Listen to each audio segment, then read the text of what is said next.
Selamat pagi pemirsa. Penelusuran kekayaan tidak wajar pejabat Direktorat Jenderal Pajak Rafael Alun Trisambodo berangsur mengungkap indikasi berbagai modus praktik culas di lingkungan Kementerian Keuangan. KPK menemukan 134 pegawai Direktorat Jenderal Pajak punya saham di 280 perusahaan. Aset dan penghasilan dari perusahaan-perusahaan itu banyak yang tidak dicantumkan dalam laporan harta kekayaan penyelenggara negara atau LHKPN.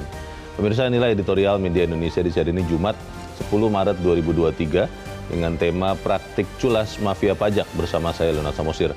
Editorial Media Indonesia ini juga dapat Anda simak melalui MG Radio Network di frekuensi 94,7 FM di kawasan Jakarta dan sekitarnya. Para pendengar dan Anda semua bisa ikut menyatakan pendapat Anda dengan menelepon nomor telepon 021 583 99 100. Dan pemirsa, pagi ini telah hadir bersama saya anggota Dewan Redaksi Media Group, Don Bosco Slamet. Bang Don, selamat pagi. Selamat pagi, Leo. Sehat-sehat, Bang? Sehat, Leo. Tidak ikut diperiksa ya? Karena bukan pegawai pajak? Rasanya sih jauh kita dari urusan. Jauh dari situ. Walaupun saya termasuk pembayar pajak. Iya. Dan yang kemudian membuat kita gondok juga. Iya. Kalau misalnya itu. Geram juga ya. Geram. Tapi sebelum kita bahas itu, Bang Don dan pemirsa, kita lihat dulu ada beberapa berita yang diperhatikan Media Indonesia. Yang pertama ini adalah headline Media Indonesia.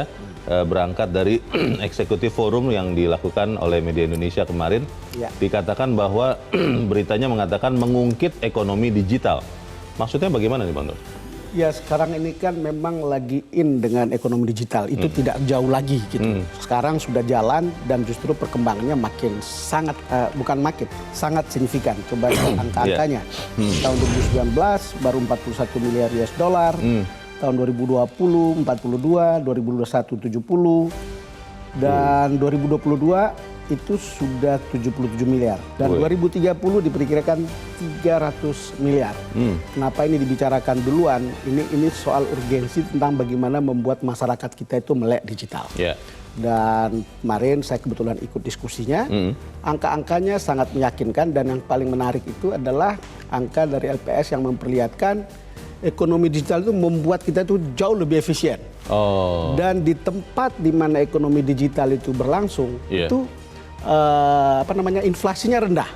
Dan itu jadi menarik dan saya kira bisa dijelaskan, Leo. Misalnya kalau kita beli jarak jauh, saya tidak perlu ke mall, berarti saya tidak perlu pakai uang untuk jalan, tidak perlu beli bensin. Transportasi ya. Kedua, saya tidak perlu makan di sana, karena itu kan pengeluaran yang karena kita ke sana gitu. Kemudian kita tidak belanja untuk hal yang karena mata kita lihat di mall ada, kita kemudian beli. Kira-kira begitulah. Lebih selektif ya. Banyak komponen. Lalu kemudian intermediasi juga jauh berkurang. Itu sangat-sangat menarik dan saya rasa ini saat yang baik untuk membuat begitu banyak publik terlibat secara efektif dalam proses ekonomi digital ini. Baik, kita harap ekonomi digital bisa mengungkit juga ekonomi secara keseluruhan di Indonesia. Kita tinggalkan itu, kita ke berita selanjutnya. Ini ada berita yang ya kurang menyenangkan tentunya bagi rakyat yang berharap kepada wakilnya. Pimpinan DPR kurang peka sebagai wakil rakyat. Ini terkait dengan penundaan pengesahan rancangan undang-undang perlindungan pekerja rumah tangga. Ini bagaimana nih Bang Don? Apakah karena memang merasa ini tidak seksi, tidak berefek yang cukup signifikan kepada wakil rakyat atau bagaimana Bang Don? Mungkin Leo tidak seksi, tidak basah, tidak ada sponsornya, lalu kemudian memang menimbulkan pertanyaan di mana wakil rakyat kita berpikir tentang 4 juta orang pekerja rumah tangga ini. Saya rasa ini sudah sejak tahun 2004, sudah begitu lama dan Presiden sudah pernah mengingatkan ini juga, tapi belum jalan-jalan juga. Memang jadi pertanyaan, wakil rakyat kemana mereka berpikir tentang 4 juta orang ini. Kita ini sebetulnya diuntungkan karena dalam sistem kerabatan kita ada pekerja rumah tangga yang diperlakukan dengan lebih baik. Tetapi ada orang yang diperlakukan dengan tidak baik atau sangat tidak baik. Sebetulnya yang dibutuhkan adalah perlindungan yang minimal untuk kemudian membuat mereka ini diwongke. Dimanusiakan ya? Iya, saya kira kita terus mendesak bagaimana bapak-bapak di DPR itu kalau betul-betul merasa wakil dari rakyat, ya orang-orang kecil ini harus diperhatikan. 4 juta pekerja rumah tangga itu 4 juta bukan jumlah yang kecil. Iya, jumlah rakyat juga yang harusnya diwakili oleh wakil rakyat kita. Kita tunggu hati dari wakil rakyat di DPR. Kita ke berita selanjutnya di halaman 2 ini buntut atau kejadian ikutan dari tragedi Kanjuruhan, vonis untuk panitia pelaksana Arema dinilai terlalu ringan. Ya. Ini dikatakan karena sudah ada vonis, kenapa dibilang terlalu ringan ini, Bang Don? Iya, memang karena tuntutan jaksanya 6 tahun, bahkan ada yang lebih, tetapi hukumannya itu 1,5 tahun. Oh, Sebetulnya cara awam berpikir, yang meninggal 135 orang, Yeah. tapi kok yang dihukum cuman segitu gitu. Terlalu Jadi ringan. terlalu ringan. Kira-kira begitulah cara awam berpikir. Oke. Walaupun kalau kita baca pertimbangan hakimnya tentu ada dasarnya. Misalnya dia tidak sendirian. Panpel sudah ngomong ke polisi. Dan ini sebetulnya tanggung renteng. Yeah. Begitu banyak orang. Tetapi kalau tanggung renteng lalu kemudian juga ringan-ringan ya. Iya. Tentu ini menimbulkan pertanyaan terutama bagi keluarga korban. Orang melihat bahwa itu besar kok jumlah yang meninggal tapi kok cuma sebegini. Iya, Gitu. iya. Ini berarti apakah kemudian jaksa otomatis banding atau bagaimana nih, Bang? Ya kan dia punya waktu 14 hari untuk Iya. mengatakan banding atau tidak gitu. Oke, kita harapkan rasa keadilan Untuk menguji keputusan ini adil atau tidak sebaiknya banding. dia banding karena kemudian ya untuk paling tidak rasa keadilan para korban, keluarga korban terutama. Oke, kita tunggu kelanjutannya seperti apa. Kita ke berita selanjutnya di halaman 4 di kolom politik dan hukum. Rancangan undang-undang perampasan aset menakutkan. Ini menakutkan untuk siapa ini, Bang Don? Kok jadi menakutkan undang-undang perampasan aset? Iya, makanya ini sudah lama juga. Sebetulnya tahun 2022 tidak masuk prolegnas. Saya coba baca, namanya baru masuk prolegnas tahun 2023. Tetapi yang Tahun masuk ini, prolegnas ini kan bisa keluar masuk begitu. Tergantung mana undang-undang yang oleh DPR merasa diprioritaskan. Tapi kenapa ini tidak diprioritaskan? Itu padahal desakannya itu sudah sejak tahun 2012. Kalau kita lihat orang ECW bilang DPR dan pemerintah memang tidak menaruh perhatian. Yeah. Lalu kemudian ini dianggap, ini masih menurut ICW ya, ini hanya lip service saja. DPR juga takut undang-undang ini senjata makan tuan. Jadi padahal kalau lihat kasus yang sekarang terjadi di Dijen Pajak atau Bea Cukai, ini saat yang tepat untuk kalau ada undang-undang itu begitu dilihat asetnya itu ilegal, tidak diperoleh secara tidak wajar, itu bisa dirampas begitu untuk negara. Karena aset recovery karena atas kasus-kasus korupsi ini sangat kecil. Betul. Sangat kecil. Itu memang mungkin menjadikan akhirnya kita jadi curiga ya, Bang. Betul. Jangan-jangan karena para pembuat undang-undang khawatir pada suatu saat akan menjerat dirinya sendiri begitu ya. Ya sebagai jurnalis kan kita selalu skeptis. Semoga dugaan ini salah, tapi kalau terus-terusan tidak jadi, jangan-jangan dugaan itu benar begitu ya. Kita tinggalkan itu, kita tunggu nanti juga dari wakil rakyat bagaimana bisa membuat undang-undang perampasan aset ini jadi. Kita langsung ke editorial. Editorial pada hari ini diberi judul Praktek Culas Mafia Pajak. Judul yang keras loh. Judul keras, tapi begini Bang Don, di Indonesia ini kelihatannya kalau melihat pemberitaan sekian puluh tahun, kelihatannya yang menjadi negara mafia itu bukan Italia seperti di film-film, tapi Indonesia karena semuanya dikatakan mafia. Begitu tidak ketahuan atau sudah berpuluh-puluh tahun, mafia. Lalu apakah kemudian kita menyerah kepada mafia pajak yang sudah melakukan praktik culas ini, Bang? Ya, kalau kewajiban kita sebagai orang media kan selalu mengingatkan. Jangan biarkan hal-hal kejahatan-kejahatan seperti ini dan yang membuat rakyat itu menderita, itu dibiarkan terus berlangsung. Makanya editorial hari ini kuncinya adalah mengungkapkan sejumlah fakta yang berkembang beberapa waktu belakangan ini. Lalu kemudian pada ujungnya ini saatnya Menteri Keuangan harus lakukan bersih-bersih. Mungkin bahasa bersih-bersih itu adalah ya sekarang itu cuci gudang. Coba bayangkan Leo, tadi malam saya coba mempelajari.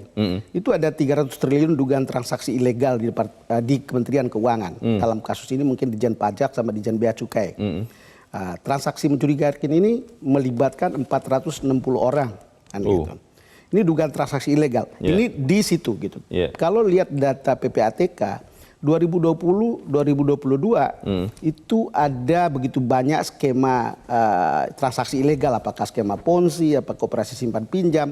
PPA temukan itu ada 500 triliun. 2021 ada 155 triliun.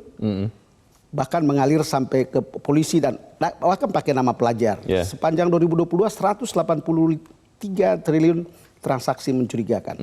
Kalau lihat seperti ini Lalu dalam kondisi terakhir, Baik.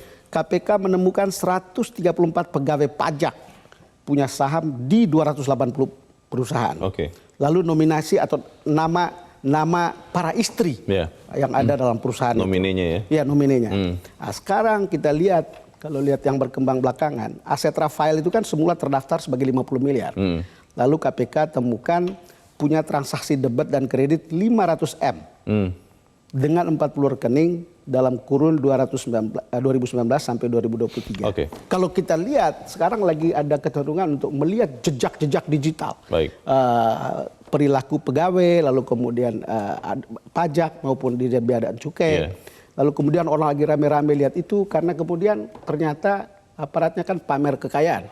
Keluarganya pamer kekayaan, anaknya pamer kekayaan. Baik. Kalau lihat temuan tentang Rafael adalah sebuah insiden, sebuah kebetulan.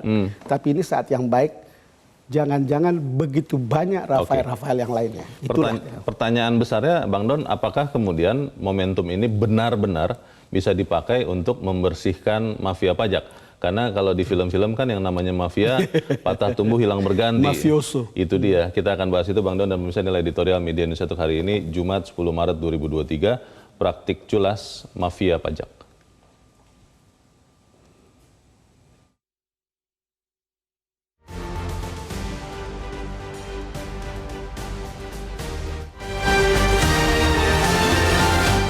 Praktik culas mafia pajak.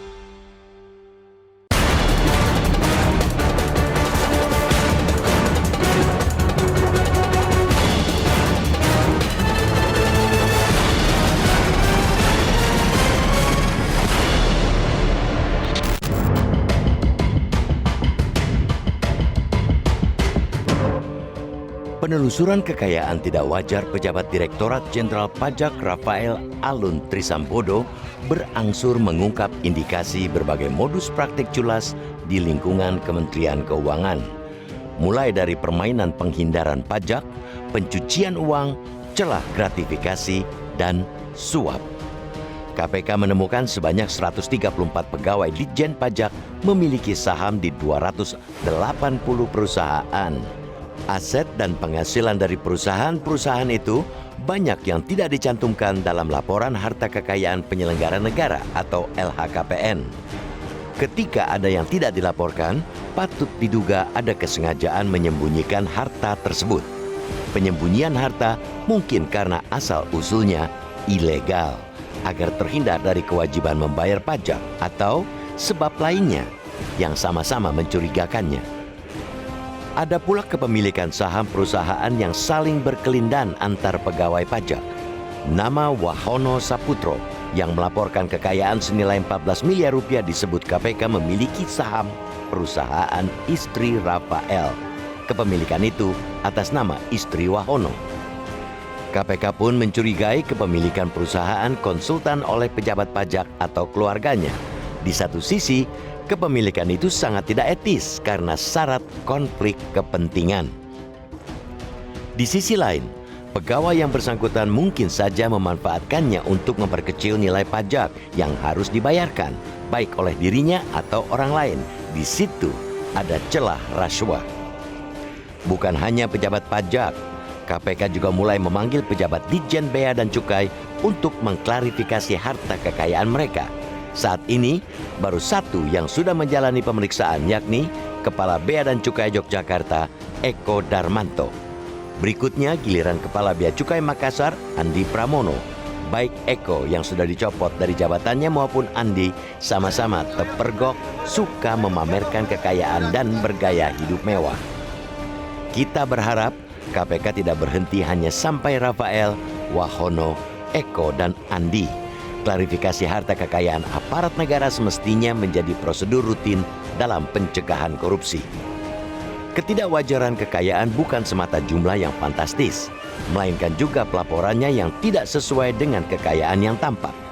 Wirawiri transaksi keuangan pejabat dan keluarganya merupakan salah satu indikator kekayaan yang ternyata masih kerap diabaikan.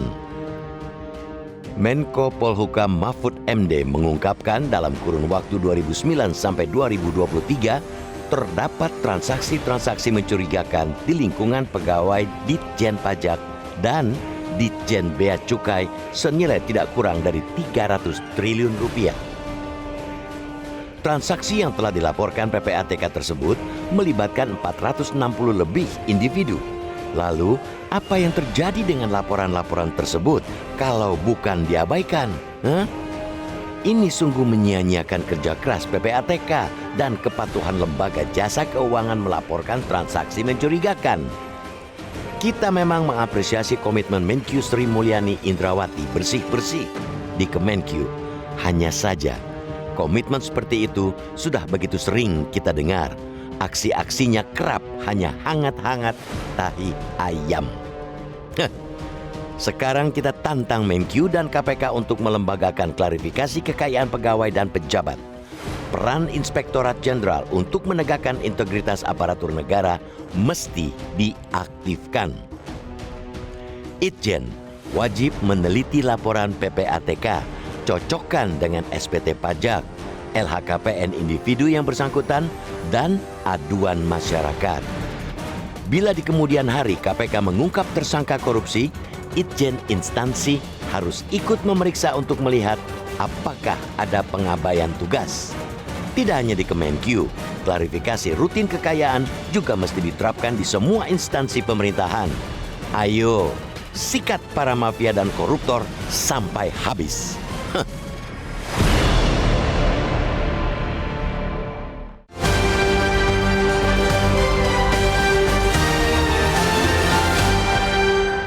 Tetaplah bersama kami, pemirsa, kami akan kembali selepas jeda berikut ini.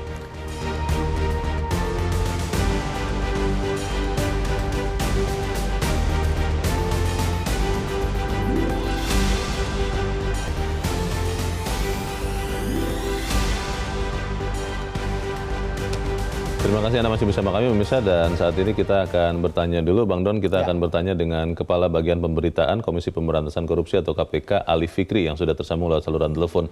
Mas Ali Fikri, selamat pagi.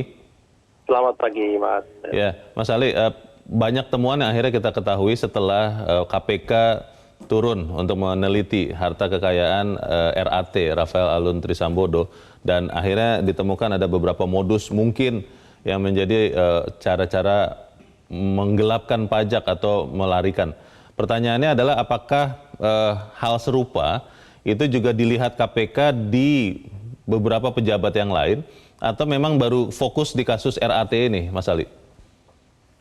Iya, tentu terkait dengan RAT ini kan saat ini sebagaimana yang sudah kami sampaikan, KPK meningkatkan pada tahap proses penyelidikan begitu ya. Jadi bukan hanya kemudian dilakukan oleh tim Direktorat LHKPN di bawah pencegahan KPK, Kedeputian Pencegahan KPK, tetapi saat ini kan sudah berada di bawah penindakan KPK. Harapannya apa? Tentu jangkauan akan lebih luas untuk meminta keterangan ke beberapa pihak ya, untuk mengklarifikasi beberapa hal temuan-temuan yang sudah dilakukan oleh teman-teman di tim LHKPN. Karena kita tahu bahwa tim LHKPN tentu terbatas dengan kewenangan yang dimiliki, yaitu terkait hanya pada pemeriksaan administratif begitu, laporan LHKPN tadi begitu. Sekalipun KPK juga sebenarnya ada sistem bisa melakukan pemeriksaan secara substantif, tapi lagi-lagi terbatas terkait dengan aturan normatifnya. Mas Ali, 300 triliun yang disebut-sebut dari kurun waktu 2009 sampai 2023 ada transaksi mencurigakan di lingkungan pegawai Direktorat Jenderal Pajak dan Bea Cukai. Itu KPK tahu tidak, Mas? Mengenai angka yang 300 triliun tentu itu informasi baru saya kira ya, yang kemudian juga kemarin kan disampaikannya kepada IP, Inspektorat Bidang Investigasi Kementerian Keuangan ya. Ya saya kira ini juga bagian nanti yang akan terus kami dalami pada proses-proses ke depan, karena tentu tidak hanya kemudian kami fokus pada RAT, tetapi beberapa pihak kan sudah disampaikan agar akan segera juga dilakukan klarifikasi. Jadi ini benar-benar akan jadi momentum untuk mencoba membersihkan mafia pajak oleh KPK, Mas Ali? Iya, Betul, tentu ini ada dua momentum saya kira. Yang pertama adalah terkait dengan tadi kita sepakat bersih-bersih untuk di perpajakan kita. Yang kedua juga saya kira ini momentum penting bagaimana kemudian kita semua mendorong terkait dengan segera disahkannya Undang-Undang Perampasan Aset untuk ke depan sebagai supporting pemberantasan korupsi begitu ya. Ini saya kira menjadi penting. Baik, kita tunggu gebrakan KPK selanjutnya. Untuk saat ini terima kasih Kepala Bagian Pemberitaan KPK, Ali Fikri, sudah mencerahkan kami. Selamat pagi, Mas Ali. Selamat pagi, Bang Leo. Bang Don, singkat saja. Apakah kita masih percaya KPK bisa mencoba membersihkan mafia pajak ini, Bang? Senang mendengar juru bicara KPK bicara tentang bahwa ini sebuah momentum yang bagus. Dan menurut saya, atau media Indonesia juga hari ini bicara tentang ini sebuah kesempatan yang bagus untuk cuci gudang.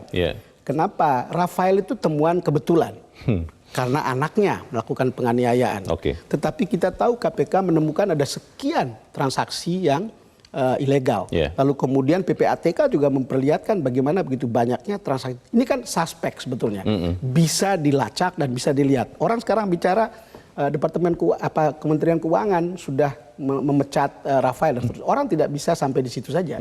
Publik sudah ingin lebih dari itu untuk pembersihan yang lebih luas. Karena angka-angka itu memperlihatkan dan tentu menimbulkan pertanyaan, dusta apa lagi yang bisa kita tutupi, Leo? Kita akan jeda dahulu, Bang Don dan pemirsa tetaplah bersama kami. Editorial Media Indonesia kembali seusai Headline News pukul 7 waktu Indonesia Barat.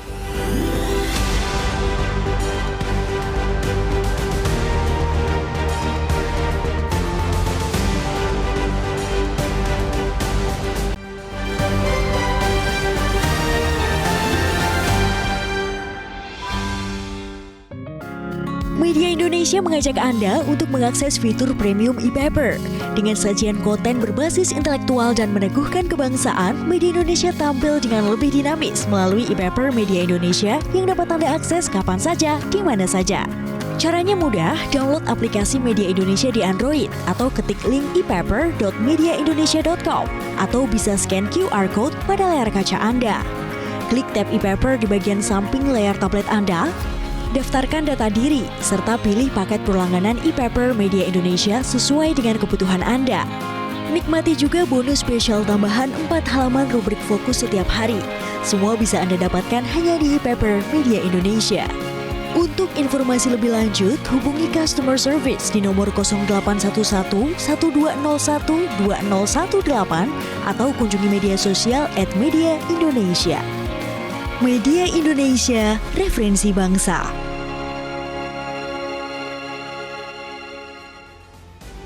Terima kasih pemirsa, masih bersama kami di Editorial Media Indonesia. Bang Don, sedikit sebelum kita mendengarkan suara para pemirsa, apakah kita bisa yakin bahwa ini adalah momentum untuk benar-benar bersih-bersih, Bang? Kalau melihat KPK tadi mengatakan mau, tapi kan masalahnya tidak bisa hanya KPK sendirian.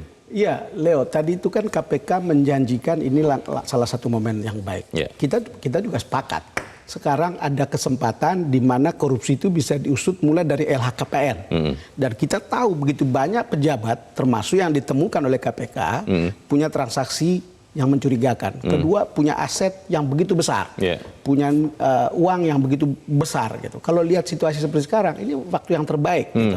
Dan menurut saya nggak usah ditutupi. Untung ada kasus Rafael. Kalau tidak ada itu, lalu bagaimana? Nah, kita berharap KPK harus mulai melihat seluruh proses korupsi itu jangan tunggu OTT.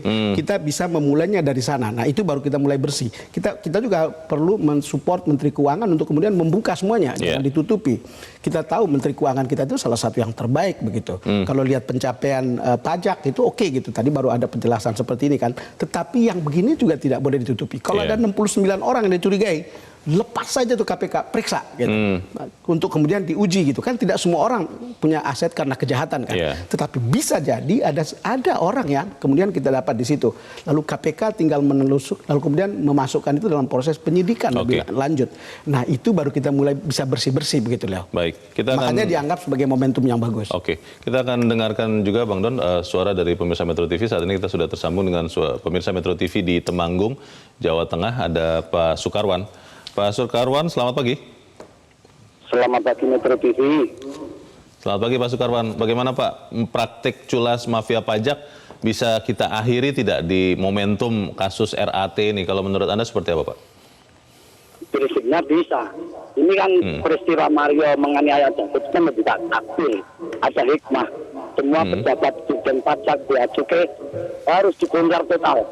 Nah, sekarang tinggal bagaimana KPK harus bekerjasama dengan Pusat Laporan Analisa Transaksi Keuangan (PPATK), bekerjasama dengan Kejaksaan, perbankan, cetak rekening korannya, saldo itu dari mana, uang itu dari mana, terkredit dari mana, uang dari mana, kan enak sekali.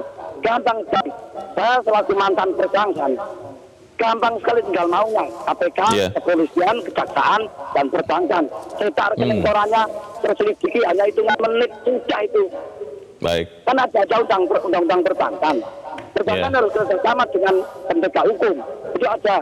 Kalau enggak, untuk perbankan bisa di PTN kan. Nah, sekarang seperti saldo rekening giro Menteri Keuangan yang 300 triliun. Itu apakah mengakumulasi sejak zaman Pak Mari Muhammad, Pak Menteri-Menteri Keuangan yang lain, sekian menteri ya, yang lain, atau hanya era Sri Mulyani? Ini ujian benar bagi Sri Mulyani. Sri Mulyani harus tegas semua pejabat tadi yang sudah terbukti mempunyai harta tidak wajar. Baik, terima kasih Pak Sukarwan di Temanggung, Jawa Tengah, Pak, untuk pendapat Anda. Selamat pagi. Di belakang Pak Sukarwan ada Pak John Veto di Batam, Kepulauan Riau. Pak John, selamat pagi. Selamat pagi, Bung Leo. Selamat pagi, Bung Don Bosco Slamun. Selamat pagi, Pak. Lalu. Ya, silakan pendapat Anda, Pak. Singkat padat saja. Ya, praktik culas mafia pajak. Jadi ini kita dalam tengah bulan ini disuguhi oleh berita-berita yang agak-agak ngeri-ngeri sedap juga, Bung Leo. Ya. Karena dulu waktu mafia pajak yang paling menggemparkan Indonesia dulu Gayus Tambunan. Ya. Tambunan muncul itu, ada beritanya mudah-mudahan ini terakhir sekali orang pajak menyelenggarkan pajak, menilai uang rakyat. Tahu-tahunya muncul lagi, mulai diselidiki lagi yang bea cukainya. Sebenarnya ini dari dulu sebenarnya dah banyak, kalau tengok apalagi daerah juga ngeri-ngeri juga, agak apa ini agak, kalau kita tengok kan, kalau kita hitung aja lah, ini gajinya berapa? Bisa pakai mobil Robico, pakai mobil ini. Jadi sebenarnya intinya di KPK sama PPATK. Nah, mereka kan ada melaporkan LKPN-nya. PPATK kan bisa menelusuri uang Itu kuncinya ya. Gaji cuma 10 juta kok. Untuk uang usaha nggak cukup itu. Jadi kadang-kadang ya mudah-mudahan ini pintu pendoranya terbuka semua kan. Kasih juga kita dengan Ibu Sri Mulyani. Ya? Baik, PPATK dan KPK. Terima kasih Pak John di Batam, Kepulauan Riau. Di belakang Pak John Veto ada Pak Yunus Luat di Kalimantan Utara. Pak Yunus, selamat pagi. Selamat pagi, salam sejahtera untuk kita semua. Salam sehat untuk Bung Leo, Bung Salam sehat. Don Bosco Salamun. Ya, silakan Pak Yunus, pendapat Anda, Pak. Kami dari Kalimantan Utara berharap supaya terkuak semua apa indikasi-indikasi yang terjadi di mafia pajak ini. Sayang sekali kalau disalahgunakan. Padahal sebenarnya dengan pajak 21% untuk setiap ASN dan lain sebagainya, itu terlalu besar kalau itu diterapkan. Tetapi karena ada yang tersembunyi, maka akhirnya menjadi anggap tidak terlalu besar itu. Nah, maksud kami begini, mohon izin. Kami ucapkan selamat kepada Ibu Menteri Keuangan, Profesor Sri Mulyani. Kemudian kinerja KPK. Kami berharap dari pelosok ini jangan hanya berhenti kepada nama R, A, W, dan E. Tapi silakan dibuka semua. Karena kami juga di daerah patuh taat kepada pemerintah kabupaten dan provinsi. Sehingga SPT kami buat. Tapi ini harus jadi momentum untuk perbaikan keseluruhan. Terima kasih Pak Yunus Luat di Kalimantan Utara sudah berpendapat pagi ini. Selamat pagi Pak. Pertanyaannya Bang Don kan ini sedang disorot ya. Betul. Semua orang ingin pembersihan, tapi kan ada hambatan-hambatan yang mungkin mendasar. Seperti misalnya LHKPN Bang. Itu aturan yang ada tidak menyangsi pidana untuk orang yang tidak menyerahkan dengan benar. Kan ini kan jadi susah Bang untuk benar-benar membersihkan mafia pajak. Bagaimana Bang Don? Memang aturan belum lengkap, tetapi kan aparat itu juga termasuk nanti ujungnya itu media pengadilan kan bisa menciptakan aturan sebetulnya. Oh, Sepanjang secara moral dia berpihak pada kepentingan publik, mereka bisa menemukan hukum. terobosan hukum ya? Ya, sama seperti ketika kita bicara bagaimana KPK sekarang bisa memanfaatkan LHKPN.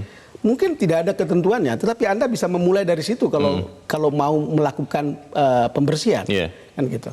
Problem pajak ini kan kenapa orang kemudian marah, kenapa orang kemudian ingin dibersihkan? Karena ini uang saya yang saya bayar. Saya makan di restoran, saya harus bayar pajak. Saya jalan, saya harus bayar pajak. Belum lagi saya punya gaji dipotong pajak. Jadi begitu banyak, dan itu uang saya, uang rakyat maksud saya. Dan orang merasa, loh, kalau saya sudah melakukan itu, lalu tiba-tiba saya melihat ada ratusan orang melakukan penyimpangan, satu diantaranya seperti Rafael tadi, gitu. Bagaimana saya tidak gondok, bagaimana kita tidak murka, dan bagaimana kita tidak merasa punya hak untuk mengatakan kepada Ibu Sri Mulyani, bersihkan, untuk mengatakan kepada KPK, ambil gitu. Ya, lakukan pemeriksaan seperti ini. Jangan tunggu OTT. Kalau OTT sebetulnya kalau kita bicara dengan para ahli itu gampang. You tinggal rekam aja juga tahu gitu apa susahnya. Tapi kalau LHKPN itu kan bisa dilacak. Kita tidak berprasangka buruk terhadap orang kaya.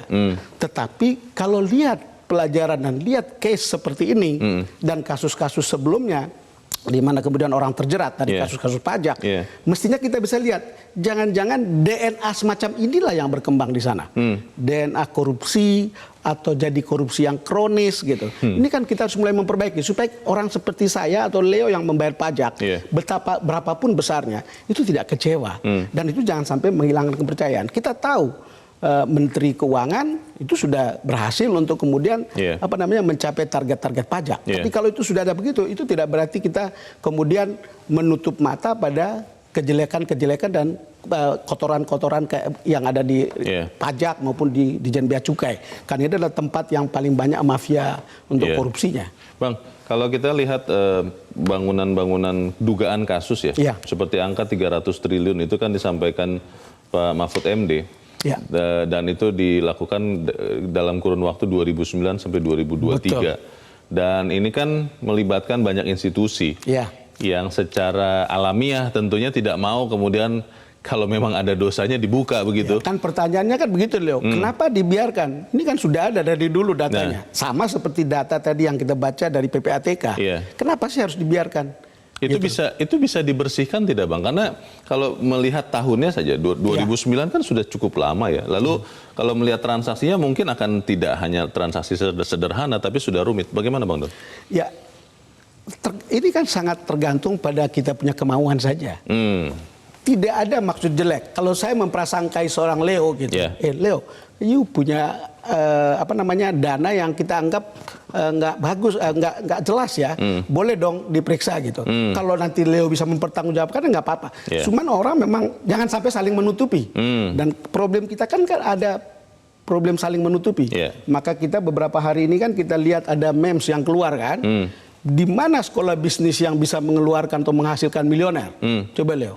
Bukan ITB, bukan UI, bukan UGM, tapi itu di IPDN, lalu kemudian di STPDN, lalu kemudian di Akademi Militer. Jadi ini kan orang nyeleneh untuk melihat hal-hal seperti ini yang, loh, tiba-tiba kaya raya dari sini gitu. Ya prasangka-prasangka ini kan tidak harus selalu buruk, tetapi harus bisa dilacak untuk kemudian menimbulkan kepercayaan pada publik. Bagaimana memastikan semangat bersih-bersih ini terus ada, Bang? Karena sayangnya orang Indonesia katanya mudah lupa, Bang. Nanti kalau dalam pekan depan ada isu yang lebih besar lagi, jangan-jangan RAT dan yang lain-lain ini terlupakan juga. Kita bahas di bagian berikut, Bang. Nasib bangsa kita kalau gitu jelek sekali kalau mudah lupa begitu. Itu dia, kita bahas di bagian berikut, dan pemirsa tetap bersama kami, Editorial Media Indonesia segera kembali.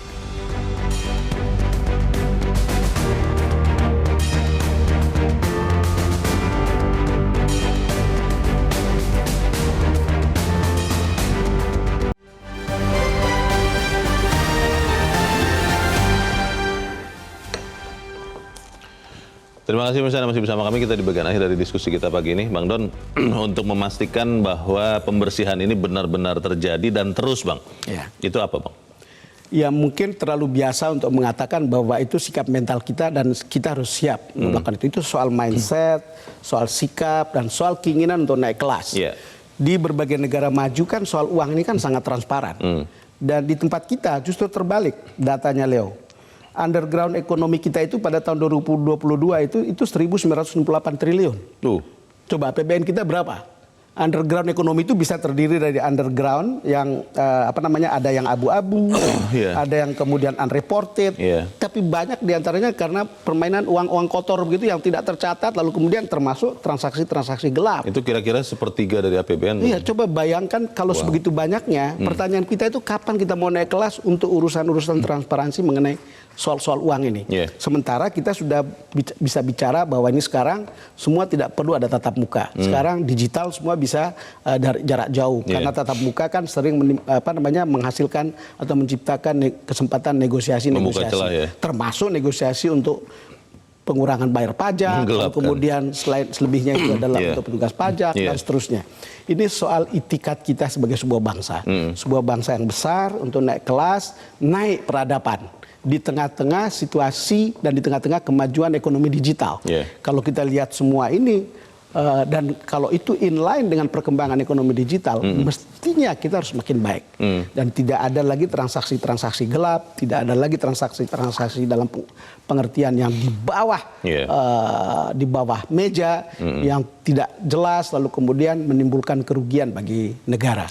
Ini kesempatan yang baik. Di paragraf terakhir Bang Don di editorial dikatakan bahwa sebaiknya bersih-bersih ini bukan hanya di Kementerian Keuangan ya. Betul. Karena jangan-jangan di kementerian lain atau lembaga lain juga ada, cuma tidak ada saja kejadian penganiayaan yang terjadi yang dilakukan oleh anak pejabat sehingga akhirnya terbongkarlah berbagai kasus ini. Apakah kita fokus dulu membersihkan di Kementerian Keuangan supaya kemudian jangan sampai ada tagar yang sekarang kan sempat muncul, Bang. Kenapa bayar pajak? Jangan bayar pajak. Ini kan tidak bagus juga. Bagaimana, Bang Don? Ya, sebetulnya kita tahu lah bahwa itu bukan hanya ada di pajak, bukan hanya ada di bea cukai. Kita tahu ada mafia di lingkungan hukum yang begitu luas, apakah itu di kepolisian, di kehakiman, di kejaksaan dan seterusnya. Juga ada di institusi-institusi lain yang mungkin hanya tidak kelihatan atau belum ketahuan. Tetapi ya apa yang sudah kita tahu mestinya langsung diselesaikan. Ibarat beginilah, Leo, kalau ular itu muncul dari bawah meja begini, kepalanya terlihat gitu, langsung dipotong. Kepalanya dulu ya? Kepalanya. Baru cari yang lain. Lehernya gitu. Baru kemudian kita cari yang lain. Ada ular lagi. Oh ternyata ularnya yang muncul di atas meja, kepalanya itu cuma satu gitu. Oh di bawah jangan-jangan banyak gitu. Kan boleh dong kita harus bisa melihat hal-hal seperti itu. Dan kita ini soal kepercayaan publik. Jangan sampai kemudian ada social distrust karena kasus-kasus korupsi ini tidak terungkap. Lalu kemudian jangan sampai ada social distrust, lalu kemudian ada mogok bayar pajak misalnya, gara-gara hal-hal seperti ini kita tidak selesaikan. Apa sih untungnya kita menyimpan atau memelihara 60 orang yang kita anggap kotor? Itu tidak ada yang tidak tergantikan. Sementara ada ribuan lain pegawai pajak yang bekerja dengan baik dan sungguh-sungguh. Tidak ada yang tidak tergantikan. Kalau Leo sebagai pemimpin pasti bilang, cuman persoalannya adalah yang menggantikan itu lebih baik, sama saja, atau lebih jelek. Kan kira-kira gitu. Jadi tidak ada yang tidak tergantikan. Jadi kalau ada kesempatan terlihat misalnya KPK menemukan ada 60-an aparat pajak yang transaksi keuangannya mencurigakan, ambil aja gitu. Peran dari PPATK, Bang. Peran dari KPK. Ini kan juga sempat dipertanyakan orang. Kenapa kemudian kalau sudah ada kasus seakan-akan baru dibuka. PPATK mengatakan sudah lama sebenarnya memberikan laporan. Dan Inspektorat Jenderal Kementerian Keuangan mengatakan butuh waktu untuk memeriksanya. Hal-hal seperti ini kan harus diperjelas ya. Bagaimana, Bang Don? Butuh waktu bagaimana? Itu sebetulnya kan crime itu follow the money. Dan kalau uang itu lewat sistem perbankan, pasti bisa dilacak kemana uang itu pergi, dari mana uang itu berasal, berapa jumlahnya. Lalu kemudian bisa dilihat setelah kita tahu dari si A ini dapatnya dari mana? Oh dari si B dapatnya dari mana? Lalu kemudian perginya kemana? Sebetulnya situasi makanya undang-undang tentang transaksi cash itu, ya kan sekarang kan masih terlalu sedikit ya, yang diizinkan gitu. Mestinya lebih besar, lebih bagus untuk kemudian atau memperkecil transaksi tunai itu jauh lebih bagus. Semua hal sudah bisa sudah bisa diseleksi lewat proses-proses teknologi yang sekarang gitu. Baik, yang penting adalah ada kemauan untuk benar-benar membersihkan mafia pajak ini ya. Kita dorong sama-sama dan jangan kita lupakan kasus ini. Bang Don Bosco Slamet, terima kasih sudah di tempat ini Bang. Selamat pagi Bang. Selamat pagi Leo. Pemirsa, Inspektorat Jenderal Kementerian Keuangan wajib meneliti laporan PPATK, cocokkan dengan SPT pajak, LHKPN individu yang bersangkutan, dan aduan masyarakat.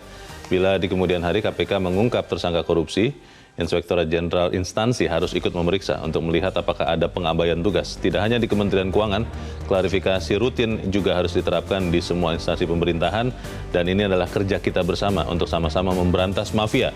Bukan hanya mafia pajak, tapi di semua tempat. Saya Leonard Samosir, berterima kasih Anda sudah menyimak editorial Media Indonesia pagi ini. Terus jaga kesehatan Anda, tetaplah jujur. Selamat pagi, sampai jumpa.